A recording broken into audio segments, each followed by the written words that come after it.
Namaskar and welcome to this exciting episode of Sattology Debunking Mythology. Sattology means science of truth or study of truth. Opposite of that is mythology, which is science or study of fake, lie, or imagination. Thank you all of you for joining our courses, 12x Debunking Mythology course and 12x Yoga Teachers course, which have become very popular. And over the 2 years, 3 years, a lot of students have passed out of those certificate courses. And also, thank you for getting my books. You made me Amazon bestseller. This is the third year in the row for all my 12 books. I have a very, very special guest. I have been talking to him personally, and he's a host of a very popular show across the world. And you must have seen me sometimes coming on his channel in the USA. It's called Jaipur Dialogues USA. And recently he hosted a huge Jaipur Dialogues conference in which is Litfest in India. Some of you were part of it, and you told me all of your experiences also. So, without delay, let us welcome Sri Sanjay Dixit. Namaste. Namaste. Welcome to the show, Sanjay ji. So, one of the things which comes to the mind, the topic was you all know the topic. So, the when you host so many well-known people across the world and take their views, and you see how the world sees it, most of the times here we don't get to know all that information because our media is like a black box. What goes in, we don't know. Okay. What goes in, we don't know what comes out because it's completely different than what we went in. So the processing of our media is extremely good. So they take care of it so much that we hear what they want to tell us. So Right. Okay. what do you see from the American perspective and India perspective? What is the state of America? How does the world look at America today as? Well, it depends on which part of the world you're residing. If you're probably in Europe or what is called the developed world, then maybe you'll have a very benign view of America. And if you're probably in the Islamic world, then you look at America as the big Satan, as Osama bin Laden would have said. And even though most of the regimes do not approve of what Osama bin Laden had said publicly, but the Islamic world does view America as the big Satan. And these days, you have organizations, Muslim organizations, Islamic organizations, even within the United States, saying this openly. But then, if you protest it, because right now in America, free speech is what we call mm, uh, it's kind of Orwellian lingo. Okay, so tailored speech is free speech, just as they used to say slavery is freedom, ignorance is knowledge, and war is peace. Remember George Orwell, 1984. I'm talking about. So George Orwell was supposed to come true in the Marxist regime of the USSR. In fact, it was written on that basis, and China. But unfortunately, it seems to have come true in the United States, where the academic spaces have mostly been taken over by people who talk about free speech and practice exactly the reverse or exactly the opposite. So that's how you will look at United States in the Islamic world.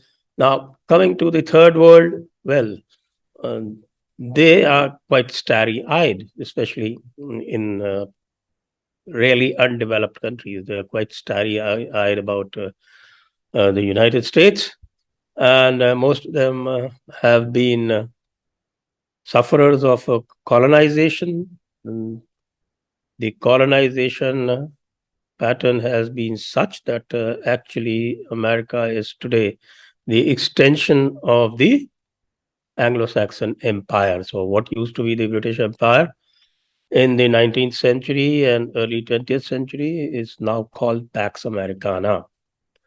As far as India is concerned, India now has a very nuanced view of the United States. And those nuanced positions have been conveyed to the Americans within America, sitting on American think tanks within Europe by our foreign minister, Dr. S. Shankar. And that nuanced position is that we do not buy every narrative that you seek to burden us with. So I think that's how the world in general looks at America. No, particularly after the Russian the conflict in Ukraine and the American freezing of Russian dollar deposits in American system or SWIFT system. I think the world has it was a shock to the world. And do you think that that also accentuated people to take hardline positions or see American FDI, like investing in USA? Even today, the USA is the number one recipient of FDI. So, as a risk, sometimes you think that way? Yes, it is. It is a terrible risk. In fact, the Russians have played it very well. If you'd seen the collapse of the Russian ruble initially, you remember the Russian ruble was about 78 when the Ukrainian war started. And it went down to about 140 within a fortnight or about 20 days of the war. And after that, they did something which was unheard of, and they said that uh, they will sell all their commodities. And Europe, is heavily dependent on Russian commodities. Even the world is heavily dependent on commodities coming out of Russia. And said so they used the power of their commodities, and they said that you have to buy everything in ruble. And the ruble, it went to 54. I think today it is trading around 60. So they made absolute nonsense of this currency coercion that the Americans practiced. You see, diplomacy has, I think, according to me, there are three basic components of diplomacy. And it is discussion, exchange of ideas, it is persuasion. Every country has its own sphere of interest, it has its own national interests, and basically, international relations is balancing of these competing national interests. And the third component of this is coercion. Now, this coercion was practiced through 16th to early 20th century through colonization. And colonization is a black chapter in Indian history and also in several parts of the world. Then, when this coercion became untenable in the sense that a direct physical coercion became difficult, then other forms of coercion have been devised.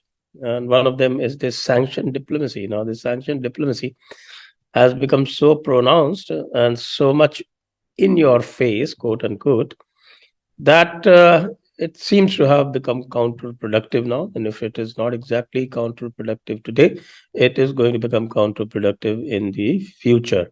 And one thing that it has successfully done is that it has finally buried the concept of globalization. Whatever globalization was brought in, it was basically to suit the needs of the Western world.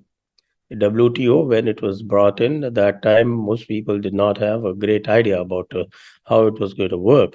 In fact, if today you were to renegotiate, if you were to say that, okay, the old WTO is cancelled and we will negotiate a WTO afresh, then you will find that no country, I can guarantee you, no country is going to sign on a new WTO.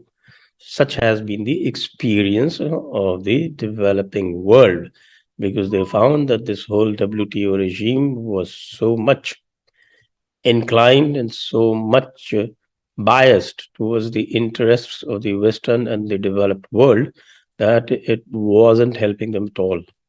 And with the Ukraine war and with, I should say, some uh, really poor diplomacy on part of the Western countries, they have managed to create a permanent wedge between the interests of the Western world, or the what we call the developed world, and the rest.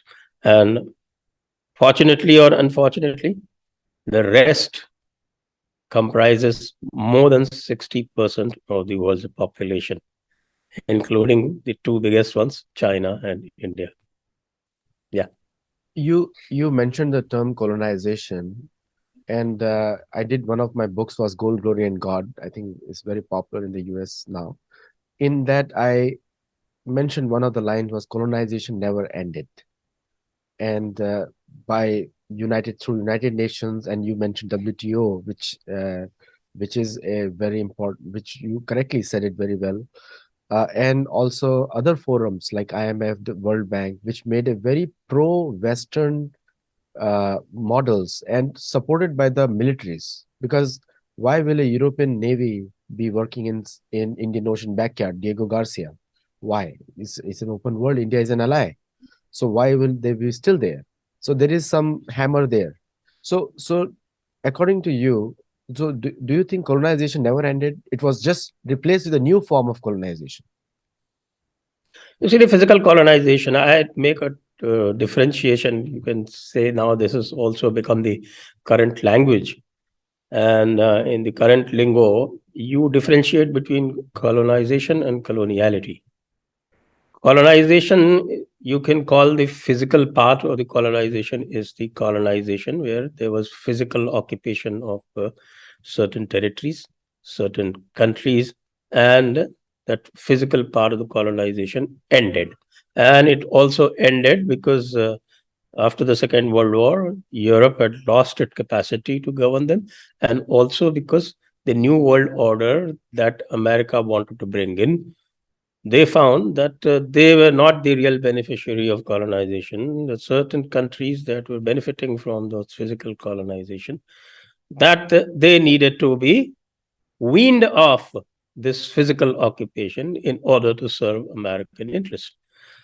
And so the physical occupation was ended, but then coloniality, that means the features or the motivations that actually brought in colonizations, those features were, I should say, morphed, and then they were fed into a world in a way that everybody came to believe that that was probably the only way that the world could be saved. And it was a continuation of, we call sometimes, mental colonization. So the coloniality, the systems of coloniality have continued. Not only have they continued, they have also been reflected. You remember, the Western world, they wanted to have some kind of very, very uniform, universal Eurocentric model.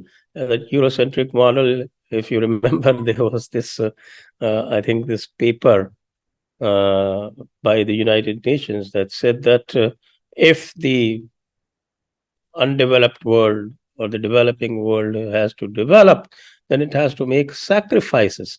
Now, what were those sacrifices? Those basically entailed the sacrifice of their culture, sacrifice of their way of living, sacrifice of their, I should say, ancient sciences. That was something that was demanded of India too. And unfortunately, we had a weak leadership at that time that meekly surrendered to that kind of an idea. And that is how you had either Western capitalism or the Soviet brand of socialism, all Western concepts. But that seems to have passed now. And the United Nations itself, I think in their millennial goals, they themselves acknowledge this, and they've said that, okay, you need to develop along with the basic culture of that country. You cannot grow in opposition to the culture of a country. So that at least has now been acknowledged after some 70 years were wasted in useless experimentation, bringing tremendous woe, tremendous sadness, tremendous hardships to a lot of the developing world. Now, we have to see that this millennial goal rooted in one's country's culture is carried forward. India is probably in the forefront of it, and it has been articulated beautifully a number of times by our very capable foreign minister, Dr. S. Jaishankar. I think Jaishankar doctrine is the way to go as far as India is concerned, and I'm quite sure the rest of the developing world is watching, and they are also going to support this. That simply means that the universal Eurocentric model that was being imposed on the rest of the world is no longer favored and is no longer accepted as what the Western calls gospel truth. And gospel truth basically means unverified truth, which you need to accept without even attempting to verify. True. I mean, and people who would like to search, it's Sjaishankar. You can search on YouTube. You'll see multiple references of his speeches and interviews. So initially, when he spoke on conferences, he was at a conference in the during the Ukraine Russia initial beginning period. He was in one of the conferences in Europe. I forgot the name of the conference, where he said the Europe has to realize that Europe's problems are not world's problems, and he said a very famous line. And so it was a shock for the Western diplomats that how can India raise their voice? That was the question. Now, after that, after S. Jaishankar, now in the non-aligned movement, also India was the leader. And after that statement, African Union started speaking very openly because they were facing severe food shortages because of the Russian Ukraine, the American sanctions on Russian food. And they also started speaking very openly, which is not being recognized much, that the American sanctions on Russia has actually made the food prices in Africa go up significantly because they were receiving their grains from Russia. So do you think that the India has shown a path again to the rest of the world to speak their mind? And do you think that the American sanctions will next focus on India on some way or the other? Well, they do try from time to time. They do try in oblique ways, but then they don't have too much of leverage on India because India is not entirely dependent on America. In fact, it is hardly dependent on America as far as the arms are concerned. In fact, if you look at the three major economies that move the world, those are what? Those are the armament industry, those are the pharma industry, and the oil industry. And in all three of them, India is not dependent on the United States at all. In fact, United States has to depend on India to buy their crude in order to manage the trade balance, because the trade balance right now is heavily tilted in favor of India. India has a trade surplus, a large trade surplus with the United States. And during COVID, the monopoly on pharma also went away. And I think Americans, especially the American establishment, the American pharma industry, were greatly miffed by the breakthroughs that India made in developing the vaccine, and some of the Indian vaccines have actually helped the whole world. And the Indian COVID diplomacy was, I think, absolutely brilliant. And that increased India's soft power in a very large number of nations because India pledged all its surplus supply very openly to the rest of the world and without overcharging, without profiteering. So the American model has come under a whole lot of strain. And as far as the technology is concerned, the Indian vaccines have done far better. They have been found to be far more efficacious than the costly vaccines that were created in the United States. Per capita deaths in the United States have been 10 times that of India. And look at China, the other competitor. They haven't developed a vaccine. That's why they're still struggling with the COVID, and they don't know what to do with that zero COVID policy that has flattened their economy. So India is not dependent either on armaments, and that is why the Americans they keep fulminating, but they also need the Indian defense purchases, because if they do not enter into the Indian defense market, then there is France sitting there. There's Germany. They're all competing for the Indian arms market. Pharma, in any case, India is self-sufficient, Atmanirbhar. And in armaments also, it is going to become Atmanirbhar. As far as oil is concerned, it doesn't have to import from America. America asked India to start importing their oil because the trade balance was heavily tilted, as I said, in favor of India. So Americans don't have so much of leverage on India. And if the Americans think that they can do away with the bright students from India, I think that also will work ultimately to India's advantage in the long run. So Americans should get out of this superiority complex, and they should try and collaborate with India and with the rest of the world. The Pax Americana is as good as over, and the Pax Americana has been actually been dismantled by the American overreach in the European theater. Had they not overreached and not actually provoked a confrontation with Russia, then maybe this could have lasted another 10 years. As I see it, the Pax Americana is probably already over.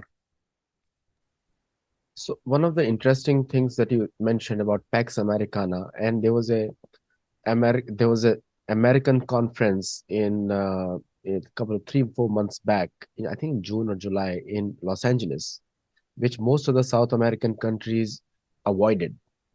Many of the leaders did not come, and the it's very interesting to see that the Canada is a developed country, while Mexico, the largest trading partner of USA, is Mexico. The $530 billion worth of trade annual trade they have is considered a third world country. And any country south of Mexico gets poorer, poorer, poorer, poorer, like until you reach Brazil. And south of Brazil is partly there is a prosperity in one country which is called Chile.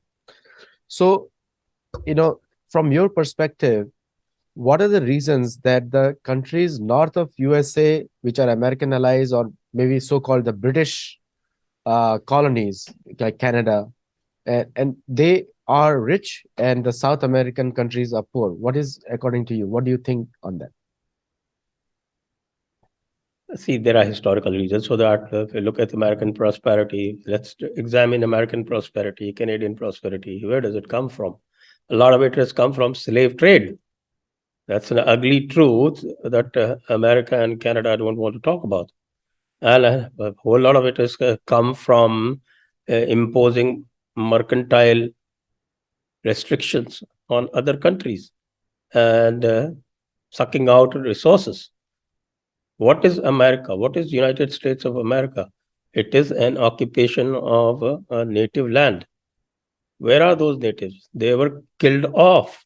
That is the ugly history of the United States of America, which nobody talks about.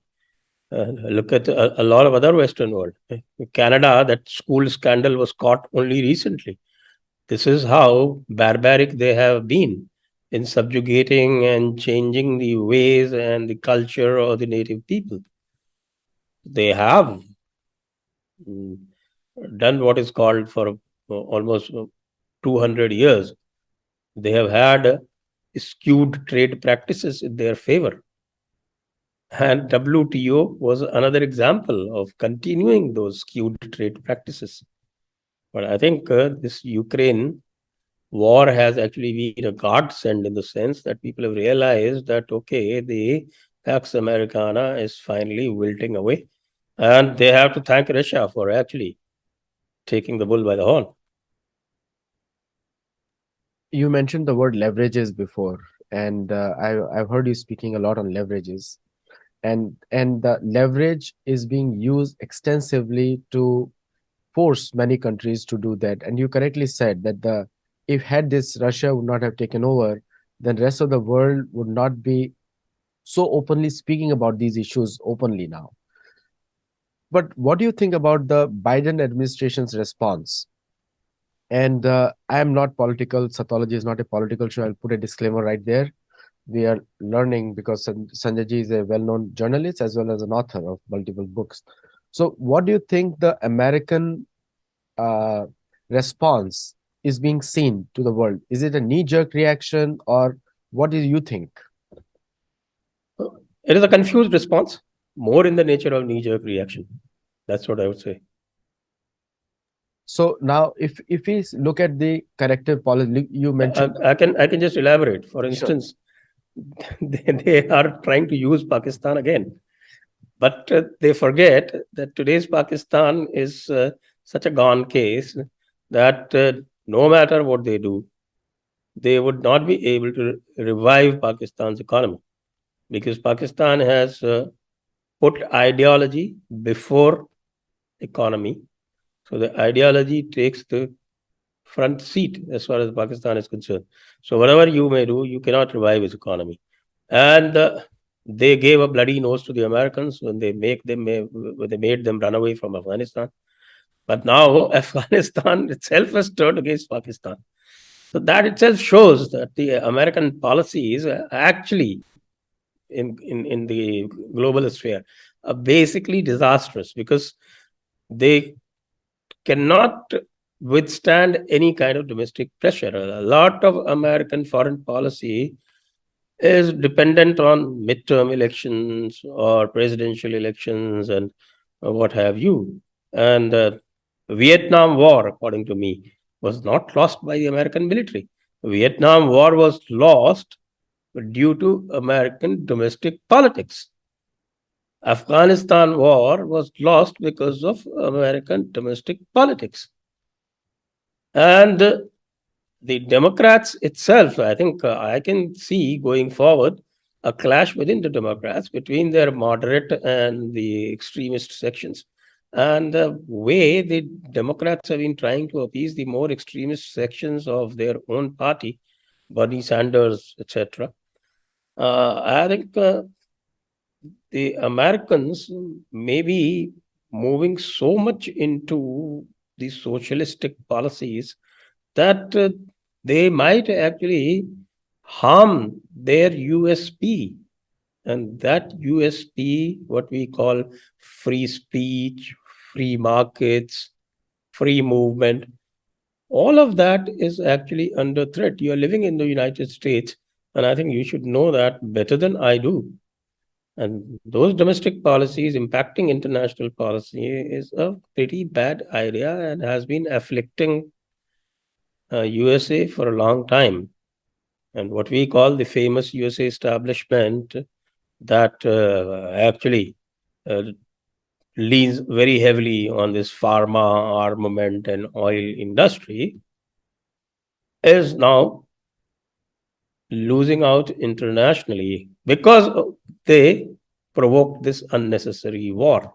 They didn't have to cross those red lines which Russia had drawn. Russia was fairly content. In fact, you remember it has been a story of perfidy against the Russians. The Russians dismantled the USSR on certain set of promises made by the West, and they went right back on it. Not just they went right back on it, they actually tried to profit from Russia. They put up their puppet like Boris Yeltsin. After Putin has come in, they find that Putin is actually safeguarding his own country's interest rather than safeguarding West's interest. This is what Dr. S. Jaishankar also says when somebody was asking him that, how do you step up to the West? And he said, I don't have to step up to the West. I am not here to guard West's interests. I am here to guard India's interests. So I will step up to my own interests. And if India's interest tomorrow is served by allying with China, then so be it. We are not in some kind of a hypothetical situation.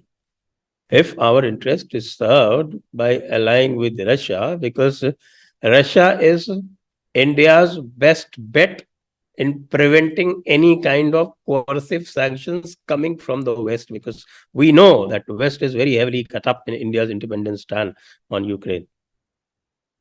And so, who is going to assist India in the United Nations tomorrow if the West decides the United Nations leads that United States leads the chorus to put sanctions in India? It will be Russia. It will be probably France also, because France is also uh, carrying out a more independent policy, unlike UK, which is almost an appendage of the United States. So it is very, very critical for India to engage with Russia, not necessarily be an ally. It isn't exactly an ally, but India is looking for, or as far as the global positioning is concerned, India wants a multipolar world. Both US and China wants a two polar world. The United States is still living that dream of having a unipolar world. So that is where the basic confrontation or the basic divergence of interests lie. You spoke about world order, and India wants a multipolar world, and which I think the world also wants a multipolar world because they, like you said, globalization is dead and localization is in, where every country has their inherent strengths. Now, the world view, now which is a Western worldview, which profits the West and centered around Europe.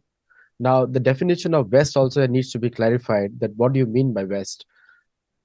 And also the international world order. So there are two different words being spoken about, and there is a World Economic Forum which is also working on a real world order, different world order. So, do you think which world order will survive in this scenario? See, when we say international world order, it is basically US led international order, and its defining feature are the Bretton Woods institutions.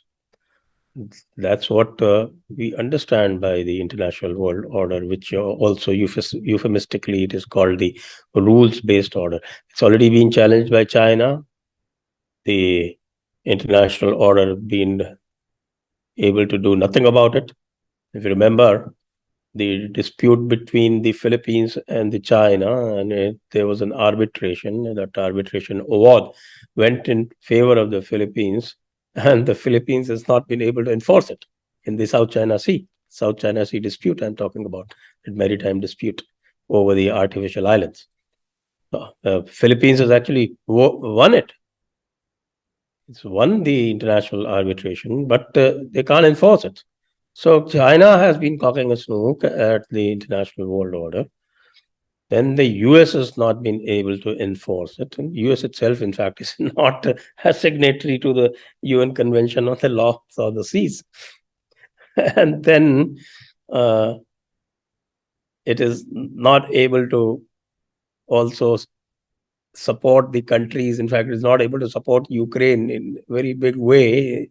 And Ukraine has been completely decimated because it chose to ally with the West. So there lies a lesson for many of the poorer countries or many of the lesser countries. Ukraine is not exactly a poor country. Many of the lesser countries. In fact, Ukraine is by territory the largest European country other than Russia. And the way the West, that is the US led developed world, has thrown Ukraine into the fire and into the, I should say, into a self destructive mechanism or the self destruct path. That carries a lesson for everybody who wants to be an ally with the USA. I remember it was Henry Kissinger who said, and I think that about sums up how the Western Eurocentric, US centric world works for the lesser countries. He said that it is dangerous to be enemies with the United States. Okay, I'm repeating it. It is dangerous to be enemies with the United States, but it is absolutely fatal to be its friend. You quoted Henry Kissinger, which most of the students will love it, but most of the other side of the world won't run it in the US. Now, coming back, you said many, many important things here, many important. I've been noting down. One question which has come from the audience right now is that the the Indian strong position or stable position, that's not strong, a stable. The question is stable position of India as far as neutrality is considered is it happened with Switzerland, it happened with many other countries which have emerged prosperous after taking neutral positions, much more prosperous and much more secure also. So India's neutral position, being an ally of the US, is it working against the US interest or it's working for Russian interest? Well, the official term that the United States uses for India is not an ally. It uses the term partner. And it also uses the same term for Pakistan. And then US nuances it by saying that India is our global partner, Pakistan is our regional partner. So India also says the same thing, that okay, US is our global partner and Russia is our old trusted friend. So where is the dichotomy? And India, I must say, India is not exercising neutrality. India is exercising multipolarity. There is a difference between the two. India is not a neutral nation. It is engaged with everyone.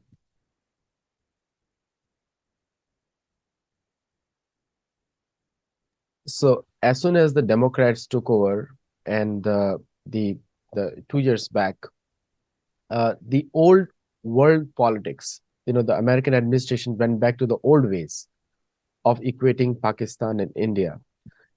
And Pakistan economy is smaller than the economy of Mumbai today. Just the Mumbai city is a bigger economy than Pakistan, entire Pakistan. So the I would call it the foolishness of American policymakers and also think tanks sitting in DC, because most of the think tanks in DC are run by 23-year-old kids. In fact, the one of the people who runs the in Pakistan or India policy is a hardly 30-year-old guy. So the point is how much importance, and India doesn't have an American ambassador yet. So which also shows a little bit that what how much importance which Americans are giving to India. Why do you think this is the current policy of Americans from your point of view? Well, as far as the ambassador point is concerned, I think they named an ambassador whom India did not want, and that probably is the reason for the standoff. So it isn't exactly that America is ignoring India. America, as I said, as I already told you, America is in no position to ignore India. That is why it keeps engaging in Quad. But in Quad, they want India to run their gauntlet. They want to fire off the shoulders of India, but India will not let that happen.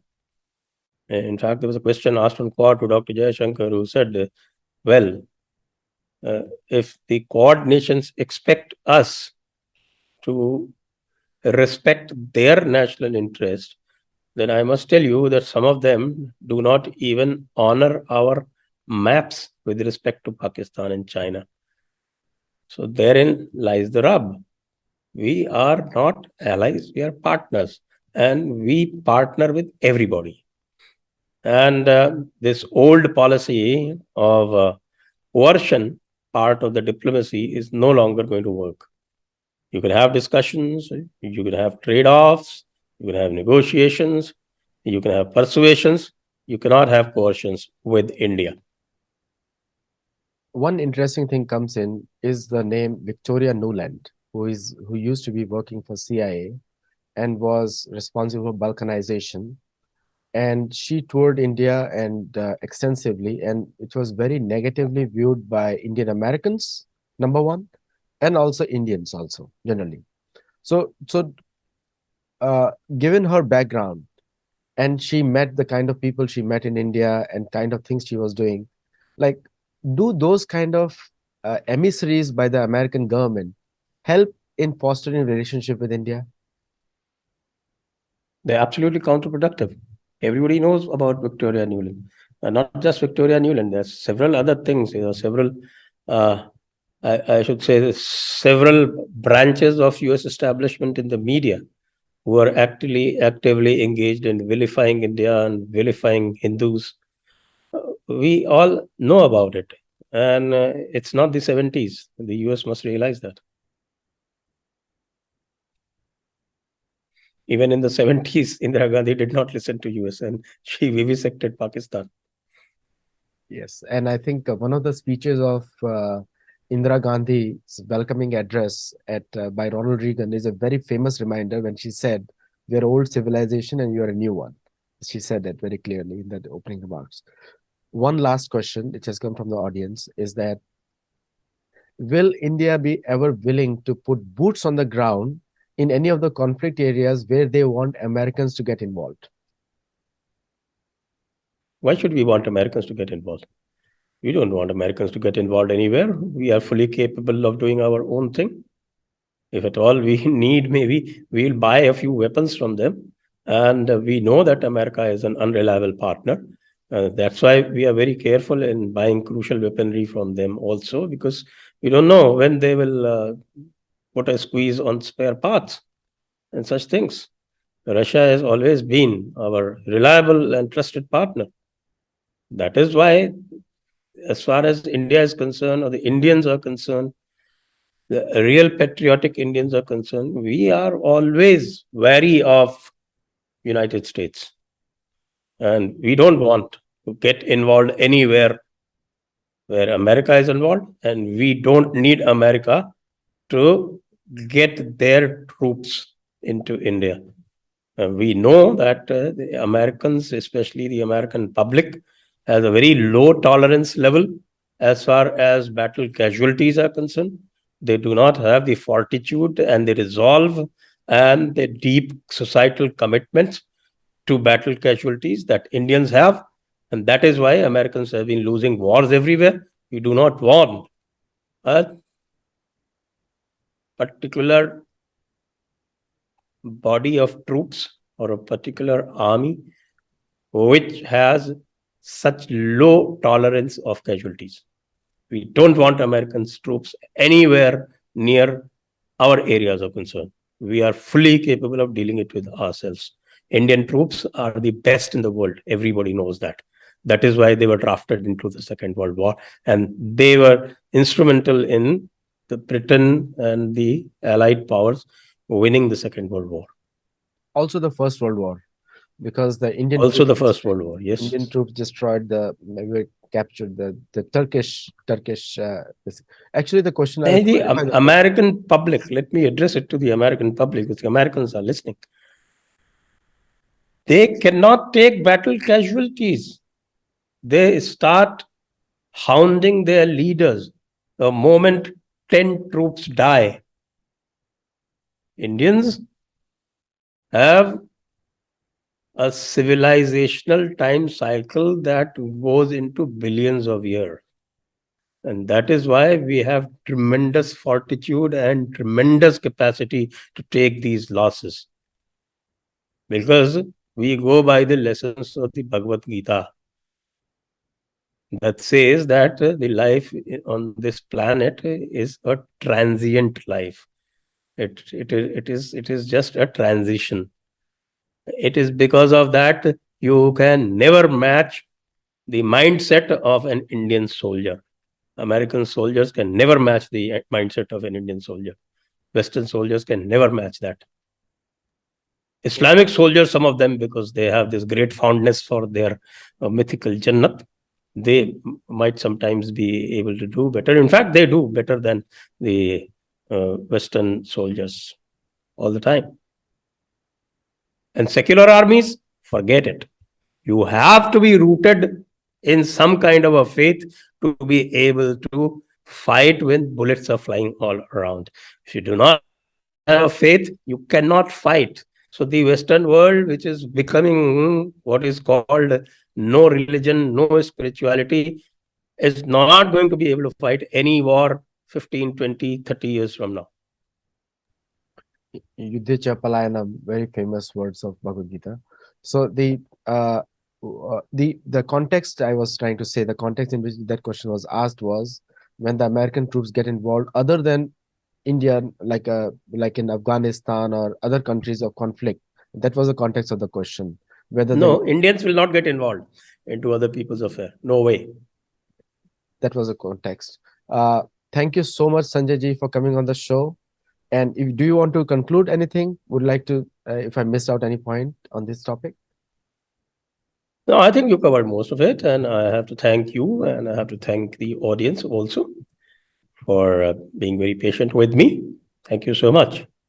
And thank you, Sanjay Dixit ji, for coming on the show. And people do go to his channel, Jaipur Dialogues, a very famous channel on YouTube, and subscribe to that channel and hear what he says on different topics, international as well as and there is a Jaipur Dialogues USA also.